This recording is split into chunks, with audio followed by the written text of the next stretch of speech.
वर्णिवेश रमणीय दर्शनम मंदहासरुचिराननाम्बुजं पूजितं सुरु नरोत्तमैर्मुदा धर्मनंदनमहं विचिन्तये। असतो मा षड्गमय तमसो मा ज्योतिर्गमय मृत्युर्मा अमृतं गमय। ओम शांति शांति शांति। આજની જ્ઞાન સભાની અંદર પધારનારા બધા જ ભગવદ્ ભક્તોને વેદાંતાચાર્ય પુરાણ ઇતિહાસાચાર્ય એમ ફિલોસોફી શાસ્ત્રી રાકેશભાઈના હેતપૂર્વક જય સ્વામિનારાયણ। ભક્તો, આજની આ જ્ઞાન સભાની અંદર આપણે બધા વેંકટેશ બાલાજી અર્થાત કે તિરુપતિ બાલાજી જે છે તેના પ્રાગટ્યની કથા જે છે એ શ્રવણ કરશું। પરંતુ સર્વપ્રથમ આપણે એ વેંકટેશ શબ્દનો અર્થ શું થાય છે એ શ્રવણ કરીએ। આ વેંકટેશને જ કોઈ તિરુપતિ કહે છે, કોઈ બાલાજી કહે છે, કોઈ શ્રીનિવાસ કહે છે, કોઈ વિષ્ણુ કહે છે ને કોઈ શ્રી હરિ કહે છે। તો વેંકટેશ શબ્દ જે છે એ વેંકટેશ શબ્દ તામિલ ભાષાનો છે અને એનો અર્થ થાય છે વેંક એટલે પાપ અને ટેસ એટલે નાશક। જે પાપના નાશક છે એને વેંકટેશ કહેવામાં આવે છે અને આ જ વેંકટેશ ભગવાનને તિરુપતિ તરીકે પણ ઓળખવામાં આવે છે। આ તિરુપતિ શબ્દ જે છે એ અપભ્રંશ શબ્દ છે। વસ્તુતાએ મૂળ શબ્દ જે છે એ ત્રિપતિ શબ્દ છે। ત્રિપતિ એટલે શ્રીદેવી, ભૂદેવી અને નીલાદેવી, આ ત્રણ પત્નીઓના પતિ એવા જે ભગવાન જે છે એ ત્રિપતિ નામથી ઓળખાય છે અને ત્રિપતિ શબ્દ પરથી અપભ્રંશ થઈને તિરુપતિ શબ્દ જે છે એ બનેલો છે। સ્કંદ પુરાણની અંદર વૈષ્ણવ ખંડ, ભૂમિ વારાહ ખંડ એની અંદર આ વેંકટેશ બાલાજીનું અર્થાત કે તિરુપતિ બાલાજીનું મહાત્મય જે છે એ આપવામાં આવેલું છે। ત્યાં મહાત્મય જે છે એ તો બહુ જ વિસ્તારથી છે, પરંતુ આપણે કેટલાક શ્લોકો જે છે એ શ્રવણ કરી લઈએ। ભગવાન વેદવ્યાસજી કહે છે, શ્રીનિવાસ પરાહ વેદાહ, શ્રીનિવાસ પરામખાહ, શ્રીનિવાસ પરાહ સર્વે, તસ્માદ અન્યન ન વિદ્યતે, સર્વયજ્ઞ તપોદાન તીર્થ સ્નાને તુ યત ફલમ તત્ફલમ કોટિગુણિતમ શ્રીનિવાસસ્ય સેવયા, વેંકટાદ્રી નિવાસમ તમ ચિંતયન ઘટિકાદ્વયમ, કુલૈકવિંશતિ ધૃત્વા વિષ્ણુલોકે મહીયતે। અર્થાત કે બધા જ વેદો જે છે એ ભગવાન શ્રીનિવાસનું જ પ્રતિપાદન કરે છે। યજ્ઞ પણ શ્રીનિવાસની આરાધનાનું જ સાધન છે। વધારે શું કહું, બધા લોકો શ્રીનિવાસ ભગવાનના આશ્રયે જ રહેલા છે અને એ શ્રીનિવાસ ભગવાન થકી કોઈ ભિન્ન નથી। બધા જ યજ્ઞ, તપસ્યા, દાનો, અનુષ્ઠાન તથા તીર્થોમાં સ્નાન કરવાથી જે પણ કંઈ ફલની પ્રાપ્તિ થાય છે એનાથી કરોડ ગણું વધુ ફલ કેવલ શ્રીનિવાસની સેવા અર્થાત કે એના દર્શન માત્રથી સાધકને પ્રાપ્ત થઈ જાય છે। તે વેંકટાચલ નિવાસી ભગવાન શ્રી હરિનું બે ઘડી પણ ચિંતવન કરનાર મનુષ્ય જે છે એ પોતાની 21 પેઢીનો ઉદ્ધાર કરી વિષ્ણુ લોકની અંદર સન્માનિત થાય છે। આ પ્રમાણે ભક્તો, સ્કંદ પુરાણની અંદર વૈષ્ણવ ખંડ, ભૂમિ વારાહ ખંડની અંદર આ વેંકટેશ ભગવાનનું મહાત્મ્ય જે છે એ બતલાવવામાં આવેલું છે। તો હવે આપણે આ વેંકટેશ ભગવાનના પ્રાગટ્યની કથા જે છે એ સ્કંદ પુરાણના માધ્યમથી શ્રવણ કરીએ। વેંકટેશ પર્વતની ઉપર જે વેંકટેશ ભગવાન બિરાજે છે, જેને આપણે તિરુપતિ બાલાજી કહીએ છીએ, એના સ્વરૂપને પ્રગટ કરવાની અંદર પણ અગસ્ત્ય મુનિ જ નિમિત્ત હતા। વાત એવી હતી કે દેવર્ષિ નારદ જે છે એમને દક્ષ પ્રજાપતિનો શાપ હતો અને શાપ દક્ષ પ્રજાપતિએ એટલે માટે આપેલો હતો કારણ કે દેવર્ષિ નારદજીએ દક્ષ પ્રજાપતિના બધા જ દીકરાઓને ઉપદેશ આપી સંસારથી વિરક્ત કરી દીધેલા હતા અને એટલે માટે દક્ષ પ્રજાપતિએ દેવર્ષિ નારદજીને શાપ આપેલો હતો કે તમારી એક સ્થાન પર ક્યારેય પણ સ્થિતિ ન રહેશે અને તમે હંમેશા લોકોને લડાવતા રહેશો. આ વાત સ્કંદ પુરાણની અંદર લખેલી છે.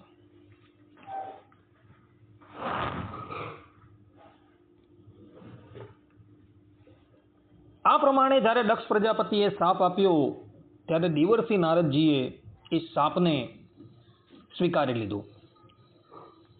દેવર્ષિ નારદ સમર્થ હતા, પરંતુ એવું ઈચ્છતા ન હતા કે દક્ષનો શાપ જે છે એ નિષ્ફળ જાય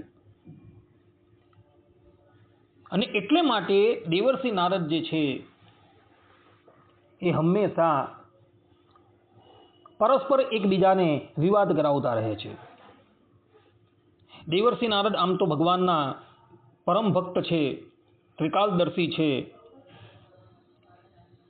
એટલે જે પણ ઘટના ઘટવાની હોય એને દેવર્ષિ નારદ જે છે એ પ્રથમથી જ જાણી જતા હોય છે અને પછી એ જ પ્રમાણે એ કાર્ય કરતા હોય છે.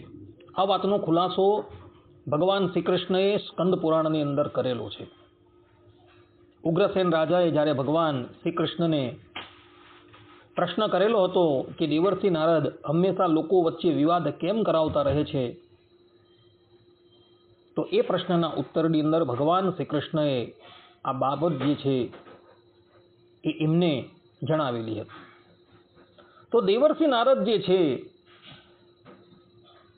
એવો એક વખત વિંધ્યાચલ પર્વતની પાસે આવ્યા અને વિંધ્યાચલ પર્વતને કહે છે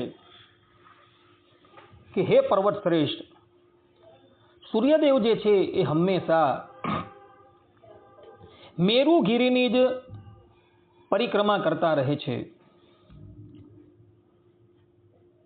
પર્વતોની અંદર મેરુગીરીનું સ્થાન જે છે એ અનેરું છે. પર્વતોની અંદર તો તારી પણ ગણના થાય છે, તો તારી તેઓ ઉપેક્ષા કરી દે છે.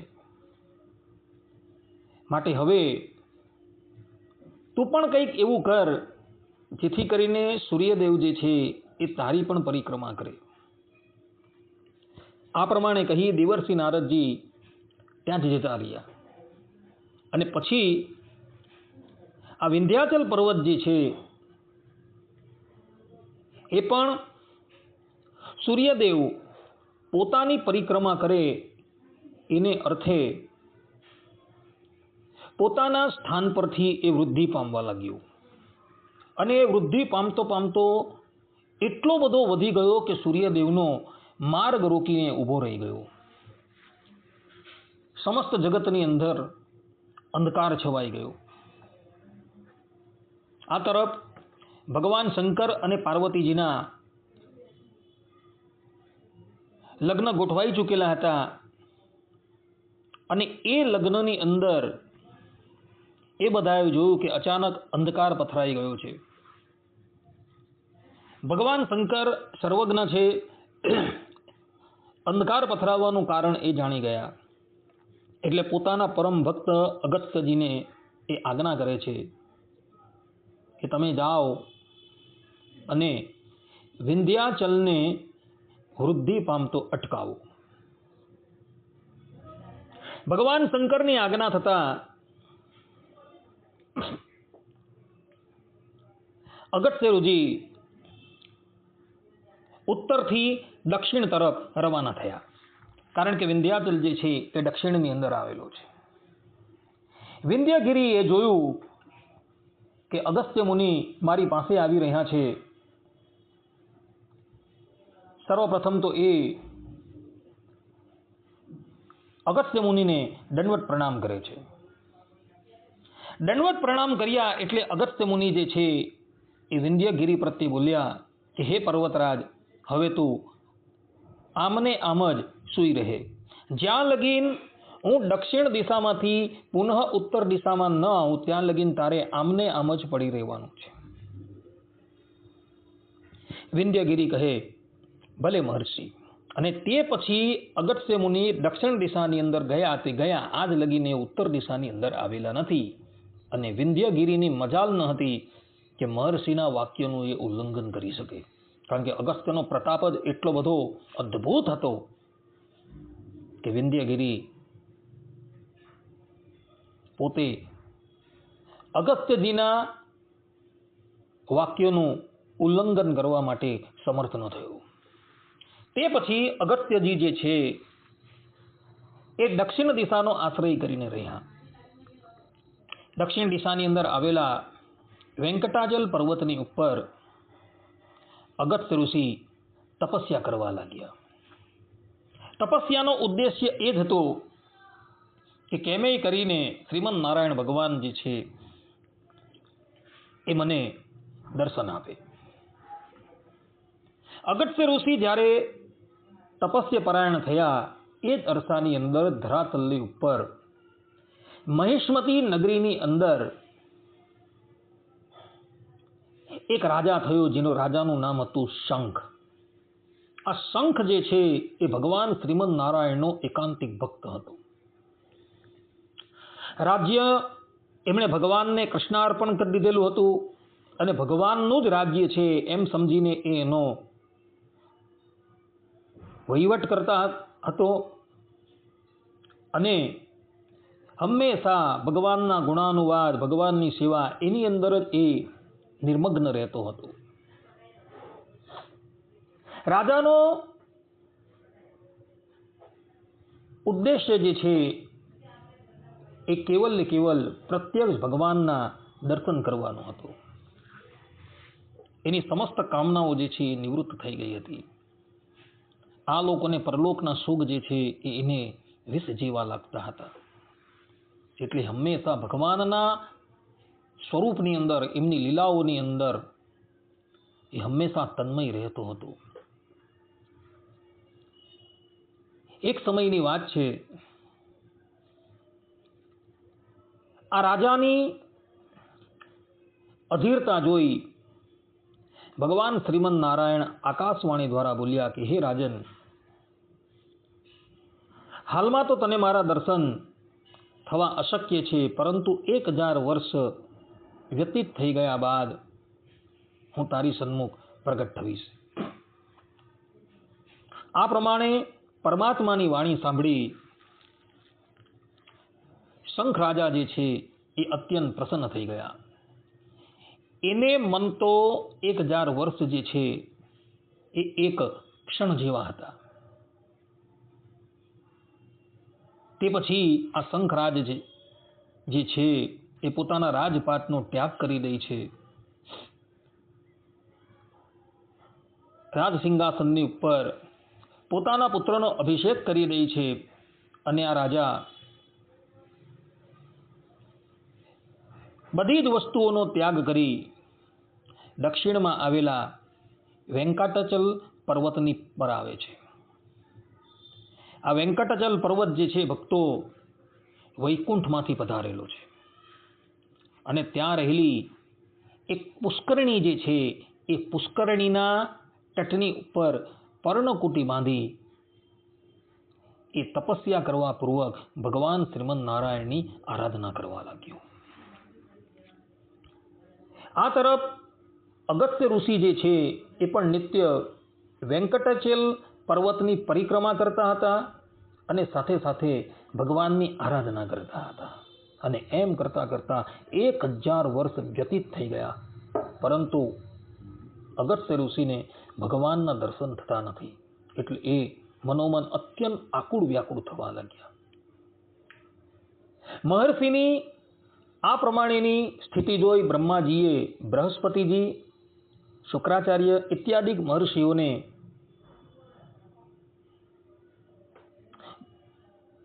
અગસ્ત્ય ઋષિની પાસે મોકલ્યા અને સાથે સાથે એમને પોતાનો સંદેશો જે છે એ પણ જણાવવાનું કહ્યું. બૃહસ્પતિ છે, શુક્રાચાર્ય છે, એ બધા જ ઋષિમુનિઓ અગસ્ત્યજીની પાસે આવ્યા અને એઓએ અગસ્ત્યજીને કહ્યું કે મહર્ષિ, આપ આમ આકુળ વ્યાકુળ ન થાઓ.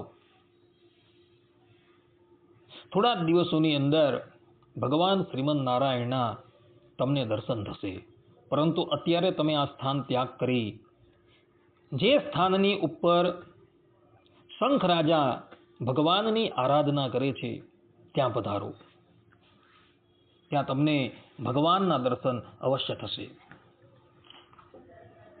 ઋષિઓની વાત સાંભળી અગસ્ત્ય ઋષિ જે છે એ બધા જ ઋષિઓને સાથે લઈ જે સ્થાન પર શંખ રાજા ભગવાનની આરાધના કરતા હતા એ સ્થાન પર આવ્યા. રાજા શંખે જોયું કે ત્રિભુવનને પાવન કરનારા ઋષિ મુનિઓ મારી પર્ણકુટીમાં આવેલા છે. એ ઊભા થયા, ઋષિઓનો સત્કાર કર્યો, એનો વિધિવત પૂજન કર્યું અને પછી એ બધા જ મહર્ષિઓએ શંખ રાજાને બ્રહ્માજીનો સંદેશ સંભળાવ્યો. બ્રહ્માજીનો સંદેશ સાંભળી શંખ રાજા તો આનંદની અંદર મગ્ન થઈ ગયા અને નૃત્ય કરવા લાગ્યા. અને તે પછી તો બધા જ મહર્ષિઓ જે છે એ પ્રેમપૂર્વક ઉચ્ચ સ્વરે ભગવાનના કીર્તન ગાવા લાગ્યા. કેટલાક મહર્ષિઓ જે છે એ નૃત્ય કરવા લાગ્યા. એમને એમ કરતા 3 દિવસ વ્યતીત થઈ ગયા. ત્રીજે દિવસે રાત્રિને વિશે બધા જ લોકો સૂઈ ગયા હતા. ત્યારે રાત્રિના પહેલા પ્રહરની અંદર આ શંખ રાજા એક સ્વપ્ન જુએ છે અને એ સ્વપ્નની અંદર એમને ચતુર્ભુજ નારાયણ દર્શન આપે છે. અને પછી બીજે દિવસે જે સ્વપ્નની અંદર ભગવાનના સ્વરૂપને શંખ રાજાએ જોયું હતું એ જ સ્વરૂપ જે છે એ આ શંખ રાજાની સન્મુખ તથા પેલા મહર્ષિઓની સન્મુખ પ્રગટ થઈ જાય છે. બધા જ મહર્ષિઓ શંખ રાજા ભગવાન શ્રીમદ નારાયણની સ્તુતિ કરે છે. ભગવાન શ્રીમદ નારાયણ બધા જ ઋષિ મુનિઓને વરદાન આપવા માટે તૈયાર થાય છે. શંખ રાજાને પણ વરદાન આપવા માટે તૈયાર થાય છે. પરંતુ શંખ રાજા અને પેલા ઋષિ મુનિઓ ભગવાનની પાસે કોઈ વરદાન માંગતા નથી. અગસ્ત્ય ઋષિ હતા એ ભગવાન શ્રીમદ નારાયણને જોઈ દંડવત સહિત એમને પ્રણામ કરે છે અને પછી એમની સ્તુતિ કરે છે. એમની સ્તુતિથી શ્રીમદ નારાયણ અત્યંત પ્રસન્ન થાય છે અને અગસ્ત્ય ઋષિને પણ કહે છે કે મહર્ષિ, આપ કોઈ વરદાન માગો. ત્યારે મહર્ષિ વરદાન માગતા કહે છે કે હે પ્રભુ, જે વિંધ્યગિરી મારી આજ્ઞાથી વૃદ્ધિ પામતો અટકી ગયો છે અને અત્યારે પોતાના મૂળ સ્થાનમાં છે, એ જ વિંધ્યગિરીના પથ્થરોથી કલયુગની અંદર આપનું જગન્નાથનું મંદિર જે છે એ નિર્માણ થાય. આ એક વરદાન તમે મને આપો. અને બીજું વરદાન જે છે એ આપો કે આ વેંકટાચલ પર્વતની ઉપર આપ કાયમને માટે આ જ મુદ્રાની અંદર સ્થિત થઈ જાઓ. કારણ કે અગાડી કળિયુગ આવવાનો છે અને કળિયુગની અંદર કેટલાય જીવાત્માઓને તમારા પ્રત્યક્ષ દર્શન તો થશે નહીં, પરંતુ એ લોકો તમારા અર્ચા વિગ્રહના દર્શન કરશે તો એ લોકો કૃતાર્થ થઈ જશે, એનું કલ્યાણ થઈ જશે. આ અર્ચા વિગ્રહની અંદર રહી આપ તમારા દર્શન કરનારા જનોને અભિષ્ટ વરદાન જે છે એ અર્પણ કરજો. એઓની અભિષ્ટ ઈચ્છા જે છે એ તમે પૂર્તિ કરજો. આ પ્રમાણે મહર્ષિ અગસ્ત્યજીએ ભગવાન શ્રીમદ નારાયણ પાસે 2 વરદાન માગ્યા અને ભગવાન શ્રીમદ નારાયણ તથાસ્તુ કહીને વેંકટાચલ પર્વતની ઉપર કાયમને માટે સ્થિર થઈ ગયા. તે અધ્યાપી તમને એ વેંકટાચલ પર્વતની ઉપર દર્શન આપી રહ્યા છે, જેને આપણે તિરુપતિ બાલાજી કહીએ છીએ. અને તે પછી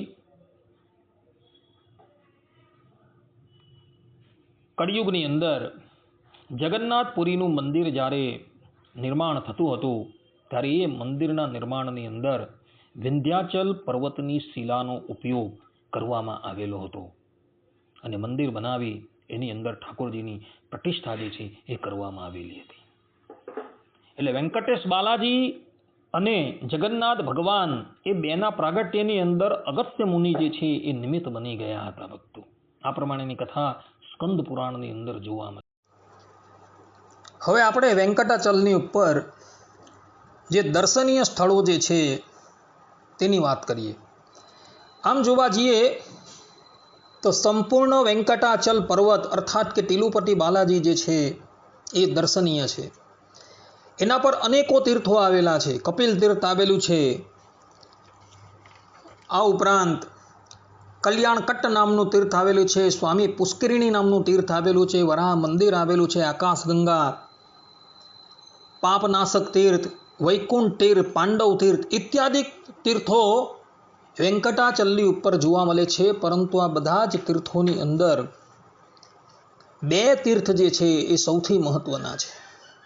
બીજા બધા તીર્થોની અંદર આપણે જઈએ કે ન જઈએ તો ચાલે, પરંતુ જે બે તીર્થ છે અર્થાત કે વેંકટેશ બાલાજી ભગવાનના મંદિરને બાદ કરતા જે બે તીર્થો જે છે એ અત્યંત મહત્વના છે. જેમાં એક તીર્થ છે કલ્યાણકટ્ટ તીર્થ અને બીજું સ્વામી પુષ્કરિણી તીર્થ. આ કલ્યાણકટ્ટ તીર્થની અંદર બધા જ લોકો જે છે એ પોતાના વાળ કપાવે છે. જે પ્રમાણે તીર્થરાજ પ્રયાગની અંદર વાળ કપાવવાનું મહાત્મ્ય છે, તે જ પ્રમાણે વેંકટાચલ પર્વતની ઉપર પણ મુંડન સંસ્કાર કરવાનું મહાત્મ્ય છે. સૌભાગ્યવતી સ્ત્રીઓ પણ આ સ્થાનની ઉપર પોતાના બધા જ કેસ જે છે એ કપાવી નાખે છે. આ કલ્યાણકટ્ટ તીર્થ જે છે એ કલ્યાણકટ્ટ તીર્થ અત્યારે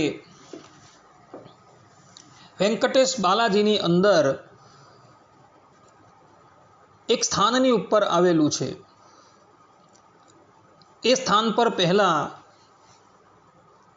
એક પીપળાનું વૃક્ષ હતું અને એને લઈને એનું નામ કલ્યાણકટ્ટ પડેલું હતું. અત્યારે એ વૃક્ષ જે છે એ જોવા નથી મળતું. એ વૃક્ષના સ્થાનની ઉપર એક બહુ મોટું ભવન છે અને એ ભવનની અંદર હજારોની સંખ્યાની અંદર નાઈ લોકો જે છે એ આવનાર યાત્રીઓના વાળ કાપતા જોવા મળે છે. વેંકટેશ પર્વતની ઉપર બીજું અત્યંત મહત્વનું સ્થાન જે છે એ સ્વામી પુષ્કરિણી તીર્થ છે. આ સ્થાન જે છે એ સ્થાન પર એક વિસ્તૃત સરોવર છે.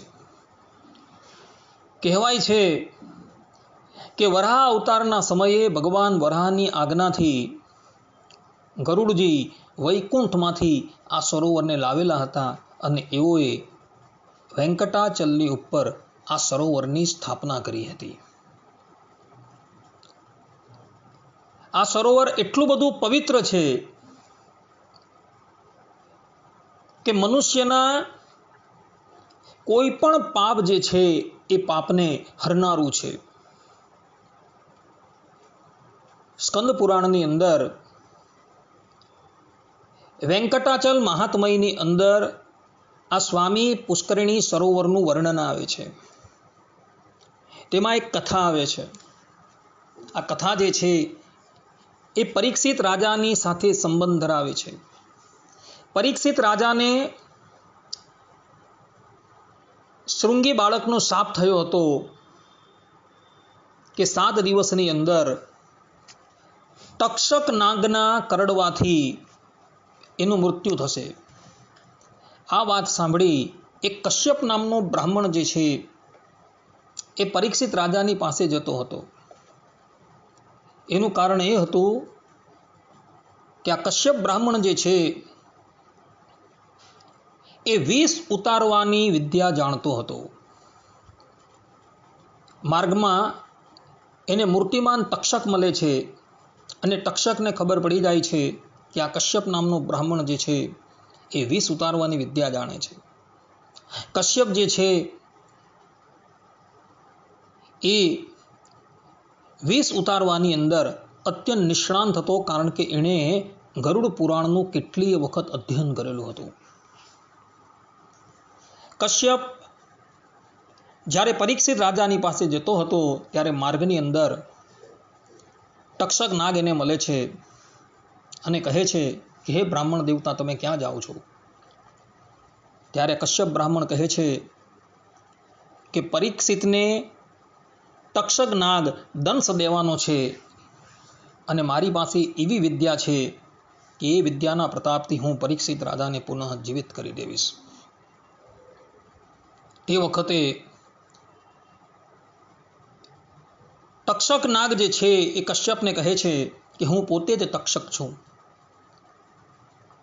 હું કોઈ પણ વ્યક્તિને એક વખત દંશ મારું પછી એ વ્યક્તિ ક્યારેય પણ જીવિત ન થાય.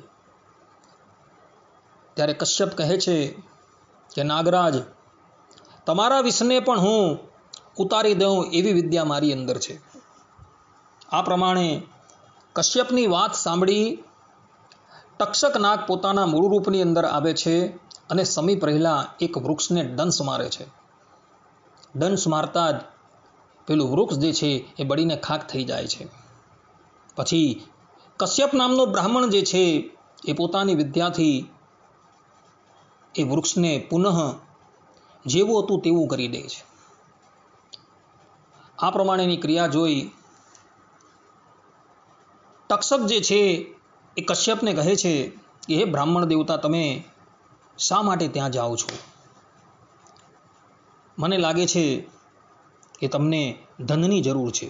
કશ્યપ કહે કે હા, મારે ધનની જરૂર છે. ત્યારે તક્ષક જે છે એ એને ઘણું બધું ધન આપે છે અને પછી એને ત્યાંથી પુનઃ પોતાના ઘરે મોકલી દે છે. તે પછી તક્ષક પરીક્ષિતની પાસે આવે છે અને એને દંશ દે છે અને એને લઈને પરીક્ષિતનું મૃત્યુ થઈ જાય છે. આ તરફ લોભને લઈને પેલા તક્ષકે પરીક્ષિત રાજાની પાસે જવાનું ટાળ્યું. એને લઈને પેલો કશ્યપ નામનો બ્રાહ્મણ જે છે એ પાપથી લેપાઈ જાય છે. ઘણા તીર્થોની અંદર એ જાય છે, સ્નાન કરે છે, દાન કરે છે, પોતાના પાપનું પ્રાયશ્ચિત કરવા એ તૈયાર થાય છે, પરંતુ એનું પાપ જે છે એ એનો પીછો છોડતો નથી. અને પછી આ કશ્યપ નામનો બ્રાહ્મણ જે છે એ વેંકટાચલ પધારે છે અને વેંકટાચલ પધારી વેંકટેશ ભગવાનના દર્શન કરી આ સ્વામી પુષ્કરણીની અંદર આવી સ્નાન કરે છે. ત્યારે એનું બધું જ પાપ જે છે એ સમાપ્ત થઈ જાય છે. આ પ્રમાણે સ્કંદ પુરાણની અંદર વેંકટેશ મહાત્મયની અંદર આ કથા જોવા મળે છે. એટલે કોઈ પણ મોટું પાપ જે છે એ મોટામાં મોટું પાપ પણ આ સ્વામી પુષ્કરણીની અંદર જઈને જો તમે સ્નાન કરો તો એ સમાપ્ત થઈ જાય છે. અદ્યાપી તિરુપતિ બાલાજીના મંદિરની સમીપની અંદર જ આ સ્વામી પુષ્કરણી આવેલી છે. લાખોની સંખ્યાની અંદર ભક્તો જ્યારે વેંકટેશ પધારે છે ત્યારે એવું આ સ્વામી પુષ્કરણીની અંદર સ્નાન કરવા માટે અવશ્ય જાય છે. તો તમે બધા પણ જ્યારે વેંકટાચલ અર્થાત કે તિરુપતિ બાલાજીની યાત્રા કરો ત્યારે વેંકટેશ ભગવાનના દર્શન કરી બીજા બધા તીર્થોની અંદર ન જવાય તો કંઈ નહીં, પરંતુ વેંકટાચલની ઉપર આવેલા 2 તીર્થ આ કલ્યાણકટ્ટ અને સ્વામી પુષ્કરણી તીર્થની અંદર અવશ્ય જજો. કારણ કે આ સ્વામી પુષ્કરણી જે છે એ વૈકુંઠ લોકમાંથી આવેલી છે. અર્થાત કે આ સરોવર જે છે એ વૈકુંઠ લોકમાંથી આવેલું છે. કહેવાય છે કે શ્રીમદ નારાયણ ભગવાન શ્રીદેવી અને ભૂદેવી આદિ પોતાની પટ્ટ મહિષીઓની સાથે આ સરોવરની અંદર સ્નાન કરતા હતા. માટે ભક્તો, આ સરોવર જે છે એ અત્યંત પવિત્ર છે. ભગવાન સ્વામિનારાયણ પણ તીર્થાટન કરતા થકા વેંકટાચલ પર્વત પર પધારેલા હતા અને ઘણા દિવસો પર્યંત આ વેંકટાચલ પર્વતની ઉપર રોકાયા હતા, વેંકટેશ ભગવાનની સેવા કરી હતી અને આ સ્વામી પુષ્કરણીની અંદર સ્નાન કરતા હતા.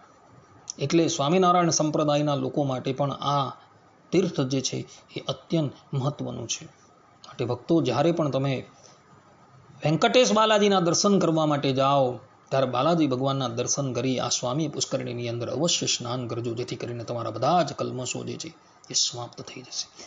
આટલું કહીને હું મારા પ્રવચનને અહીં વિરામ આપું છું. સર્વે સંતુ નિરામય સર્વે સુખીનો ભવંતુ સર્વે ભદ્રાણી પશ્યંતુ માં કશ્ચિત દુઃખ ભાગ ભવેત. અસ્તુ. જય સ્વામિનારાયણ.